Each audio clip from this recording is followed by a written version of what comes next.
So today's video comes from a channel that has a huge number of subscribers. I don't know who this guy, I think his name's Pete. He says it on the video.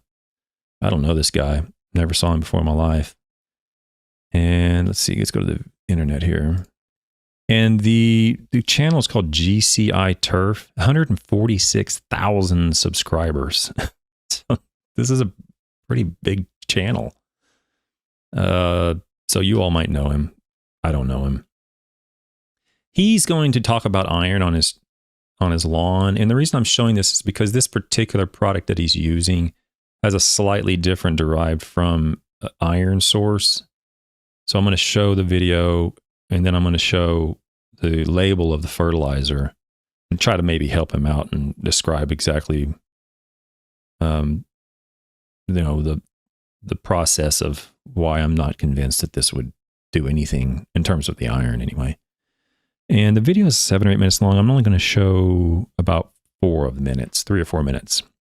All right, let's listen to the video. So just so you know, this particular guy he's going to be on his lawn. And for those listening, he'll do a little bit describing what kind of turf grass he has, and he'll describe the interest that he has in this particular product pretty well. So I'll just let him do his own introduction here. Hey there, it's Pete with GCI Turf. Hope you're having a great day today. I want to welcome you out here to my home. This is my front yard, turf type tall fescue, a little Kentucky bluegrass mixed in it. And we are about in the middle of June-ish. I think today's the 15th, maybe 16th, something like that. And I want to prepare the yard for July 4th. Man, I love July 4th. I love celebrating our freedom. I just want the yard a little extra green, a little extra dark, you know what I mean? And yeah, if you look at it right now, it's looking pretty dang good. Super thick and dense. The color is really nice on it right now. But I want to give it that extra little kick, okay? So I'm going to put down the Protein 600 today. Very little nitrogen. You know, back around May, I put down a 12024, and that gave me a good shot of potassium, a little bit of nitrogen to kind of help growth and color and help with the stress and that kind of thing. Fescue and, other cool season turf in the summer, I'm not interested in feeding it a ton of nitrogen right now. I do want to feed it, okay? I do want to continue feeding it. I've got a water supply, so I keep it watered, I keep it healthy, keep it growing, and a growing turf needs food, okay? So I really don't... For the most part, I would agree with that. There oftentimes is a misunderstanding from... mostly lawn care operators, it can be anybody, but mostly lawn care operators, where in cool season environments, obviously, in the summertime, you don't want to give it any nitrogen at all. Don't shut off all the nitrogen. Don't give any nitrogen because it can increase diseases. I think that's extreme, and I don't think it's fully supported by the evidence. We still want to have a little bit of nitrogen in our system even for reduction of some fungus like red thread and so forth. So there is a good case to be made to have a little bit of nitrogen moving in even into July, even into June and part of July. We don't want to be pushing it and shoving, urea and ammonium sulfate out there at 1 and 2 pounds. That would be, potentially problematic. Although I've done it many times and it's fine on research plots. But you're certainly increasing the risk of some diseases. But this idea of shutting off nitrogen completely, because in cool season climates, the grass isn't going to slow down greatly in July and August. Usually in Lexington, it's around August. And then it kicks back up at the end of August, 1st of September. But, I don't know if starving of nitrogen in the summertime is a wise decision. So I'm with him on that. Give it a little something, give it some food, but don't overdo it. Stop feeding my turf throughout the entire year. I'm not a feed it in the spring and the fall kind of guy. I like feeding my grass all year long because I like it looking its best all year long. So the 600 that I got, that's just a little touch of nitrogen just to kind of help with the color, and I don't really think I'm going to see a tremendous amount of growth out of this. What I'm going after in the 600 is that 14% of iron. That's right. 14%. You're talking about dark green, you're getting ready to get it. Okay, so that he made very clear his intentions and his objective, or the purpose of him using this was not for the nitrogen per se. It was for creating a darker green grass in the summertime from the iron in this product. So that's fine to have that position. I don't have any issue with that. Now we're going to talk about the product now. And as you probably know, if you've watched any of the articles that I've gone over up to this point on iron, and you know my position, my confidence in this statement is pretty strong, is that I don't see any value in applying any form of granular iron, full stop, to turfgrass, just period. Unless you're doing it for like something else other than the color. If you're doing it for, moss control or something like that, then there may be something there. But I'm talking about for color of turf. I don't see any value in it because you can achieve the same response, or in most cases, a greater response by applying it as a liquid to the leaf. Whereas when you apply it as a granule, the responses of turfgrass to granular applied iron, you might find 1 or 2 papers, maybe 3 papers in the literature out of dozens and dozens of papers. And in most cases, you will never see a response, a turfgrass color or growth or greening or quality response or anything like that from applying granular iron, even if it's chelated. It just generally doesn't happen.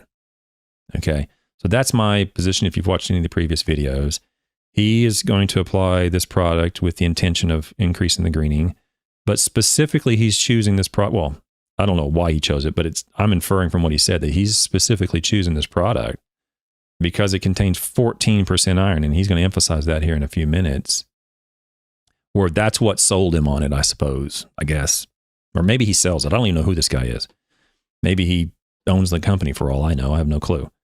But that 14% on the tag can be very convincing to people who don't understand the system and don't understand the literature. Okay, and that's the purpose of showing this. It's not necessarily this gentleman. I think his name was Pete. It's not him. It's that number convinced him. Okay, so let's skip ahead to 439 and we'll see about the actual product. So it's just like the rest of the protein lineup, got that real small prill size, 180 SGN. So those listening, it's a dark brown, sort of organic-y looking product that is not uniform at all in terms of particle size, but it's just a completely uniform color. Looks like, a brown version of a natural organic or something. He's holding it in his hand here for those listening. So it really don't matter what spreader you got, it's going to spread very easily. And when you look at the bag, 6% nitrogen, like I said, 600, magnesium, 2%, sulfur, 5%. So the product, I don't know if he actually said it yet or not, but the product name is Protein, Protene, and it's a 600 with 14% iron. Iron, 14%, baby. It's got some manganese in it, zinc, and molybdenum. So, it's actually a pretty good little micronutrient package in here. Okay, so we've talked also about zinc. I don't know if we've talked about molybdenum per se. We've talked about boron. We've talked about some other micronutrients as well. I can't remember. But I would say, and there's other scientists who are more knowledgeable than I am on this particular area of the literature, but and that's fine. If I'm wrong, then please let me know or come on the channel and we'll talk about it. I would say in general, the application of micronutrients to turfgrass is for the most part useless. So let me explain what I mean by that. There are clearly occasions in the literature where the applications of micronutrients to turfgrass may increase some metric that we're interested in. There's other occasions where it actually will decrease it. I've shown many papers already where we see a reduction in some interesting turf metric, like whatever it is, color or quality, following the application of, say, zinc or boron. So you might see some increases sometimes, you might see some decreases sometimes, and then the majority of the time, nothing happens. That's my take on micronutrients. In the majority of cases, either nothing happens or we see a reduction in the turf in some metric. Very rarely do we see a beneficial response to zinc, for example, or molybdenum or boron or anything like that. It's very, very rare. I don't know what a percentage is, but if you want a percentage, I would say 90 to 95% of the time, you're going to see nothing happen or a reduction. It might be defined as a toxicity to those micronutrients. So that's one reason why I say don't do anything unless you have a good reason. And if you think you have a good reason to apply zinc, you might want to check your sources. Okay. Very questionable to say the least. And the idea sometimes often is, well, it's zinc, it's in there in a small quantity, or it's boron, it's in there in a small quantity. It's not going to hurt anything. Well, the evidence would suggest otherwise, clearly. Let's continue. We got about another minute on this video, and then we're going to go to the label. As well. The iron is an iron humate form, and I spoke with them about this because I was concerned about the iron building up in the ground with that much iron going at one time. So I actually empathize with him here in this situation. You know, he says, well, I'm putting out so much iron. Is it going to build up? Or is it going to create some sort of unintended consequence that, you know, I don't want? So from my perspective, he's thinking critically through this a little bit here. But he makes the fatal flaw of pursuing knowledge by contacting the manufacturer or distributor. And that is a fatal flaw many times. Okay. Let's finish this and then I'll explain that further if you all are interested in hearing my thoughts on that. And they assured me that this iron humate form, the particular one that they use, is readily plant available. So the plant's going to take it in, use it, and it shouldn't be hanging around for long periods of time in the ground. And like I said, I spoke directly to them about that, one of their scientists, and because that was a big concern of mine, because there ain't too many products on the market that's got that 14% iron. That's fun, isn't it? 14% iron. Okay, so that's all I wanted to show. So he was skeptical about the 14% maybe causing issues, and he did what he probably thought he should do, and that is contact the manufacturer or the distributor and the scientists for this company or whatever. And they told him that, oh, it's fine. The iron in this product is plant available and won't be a problem. It'll be taken up. Now I've shown you the amount of soluble iron in iron humate after it's been in an acid bath, a hot acid bath for a week, is about 30%. I've shown you the bar charts on that. You can go back and look at that video. And if I knew how to post it like people do, little clips of it or little links to it, I would do that, but I have no clue how to do that. So, but go back and watch. It's one of the first, I think it was maybe a month ago, I talked about iron in turfgrass systems. So when you apply iron humate, about 60 to 70% is insoluble in a hot acid. So about 30% is soluble, roughly. I also showed the staining of concrete following iron humate, and we did see a little bit of staining, like a faded brown stain following application of water to iron humate on concrete, inferring or implying, I should say, that some of the iron in there was soluble and solubilized into the concrete, but then stained. It oxidized. Okay.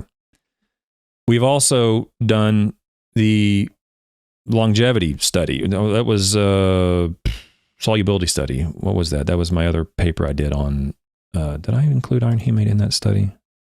Let me look.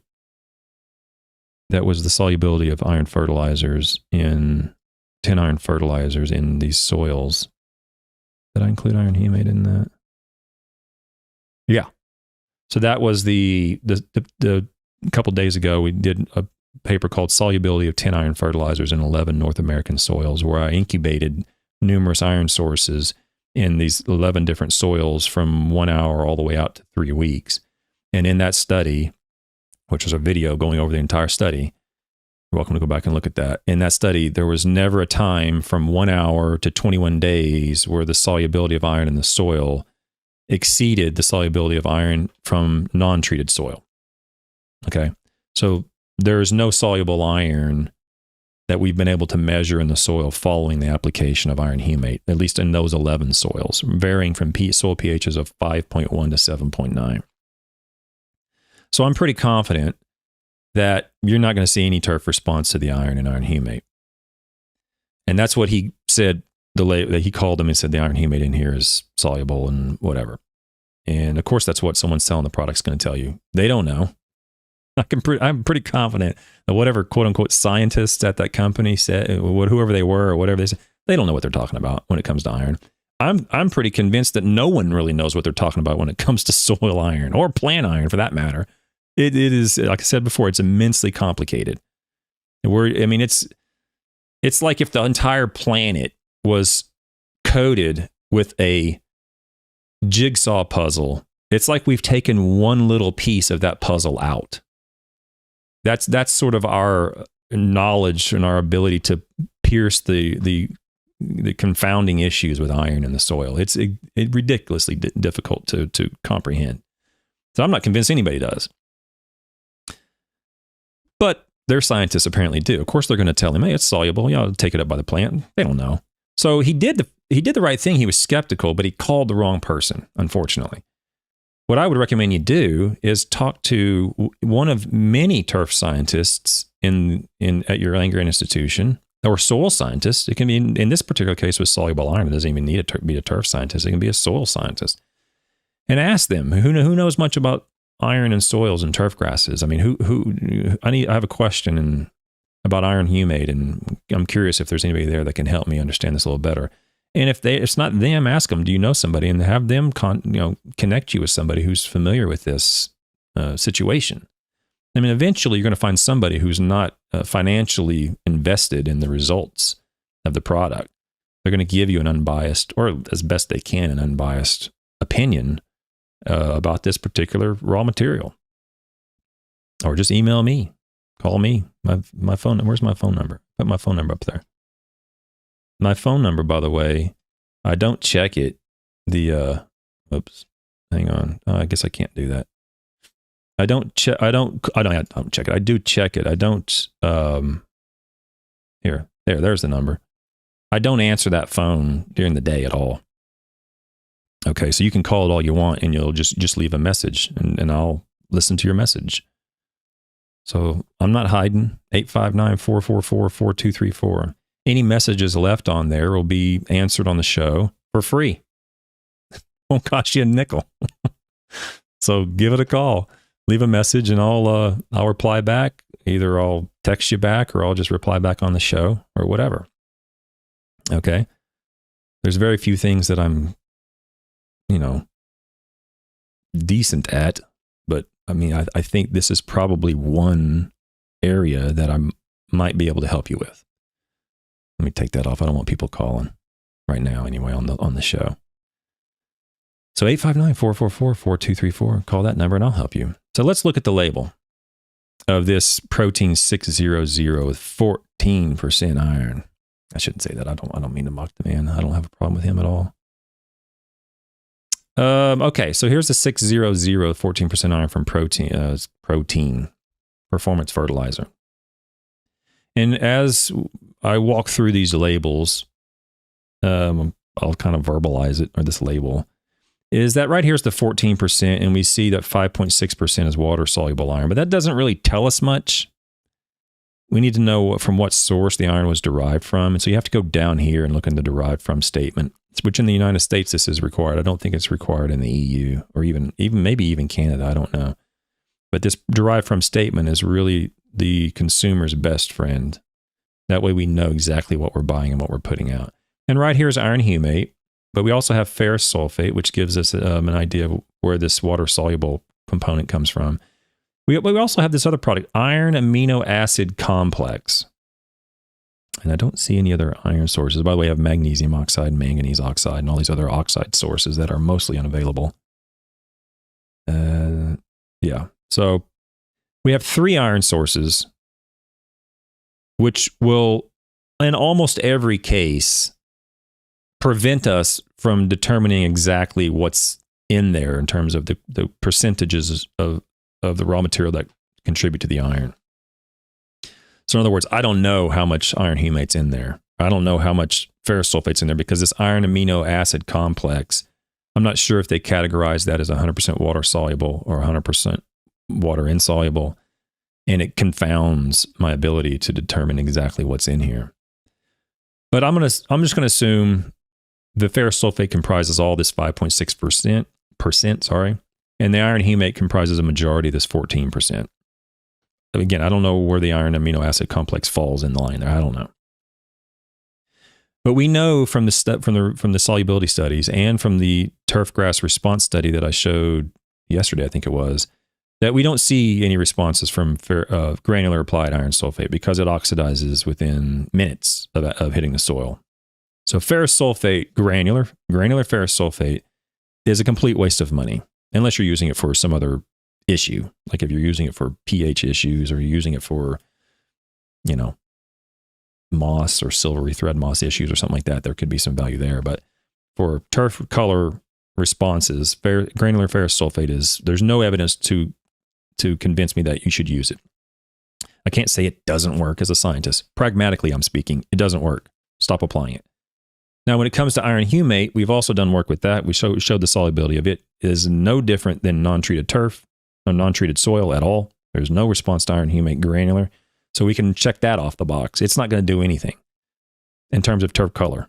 There's no evidence to convince me at all that iron humate is going to result in any sort of turf color or quality or growth response at all. So the only thing else in here that could do anything is an iron amino acid complex. And these amino acids sometimes can confuse people because the turf can take up anything that's soluble in the soil solution. I mean, it's not necessarily it's not like an open a door at the club and people are selectively saying you can come in and you can't. I mean, actually, technically there is a little bit of that going on, but if it's soluble in the soil solution, strictly speaking, it has the potential to take it up into the plant.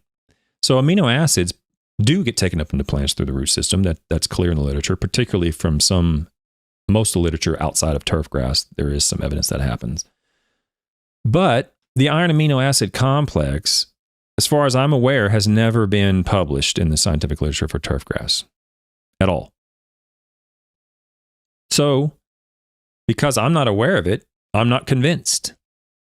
It's not up to me to find evidence to refute it, right?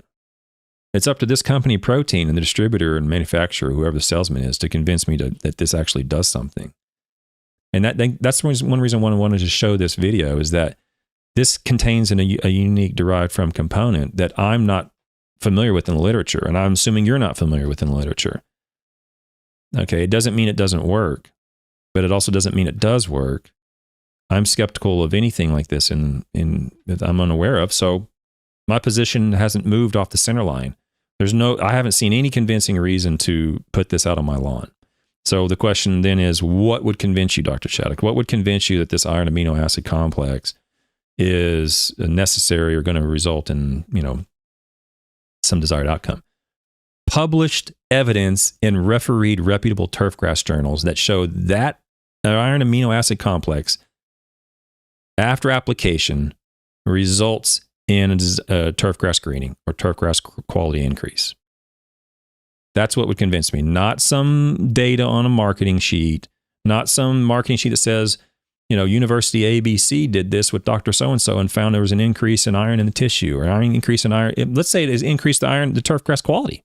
The iron amino acid increased turfgrass quality at ABC State University. Don't care. That doesn't convince me, and I hope it doesn't convince you.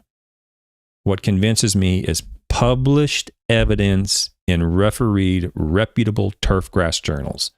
And nothing less than that will even come close to moving me off the center line. Okay?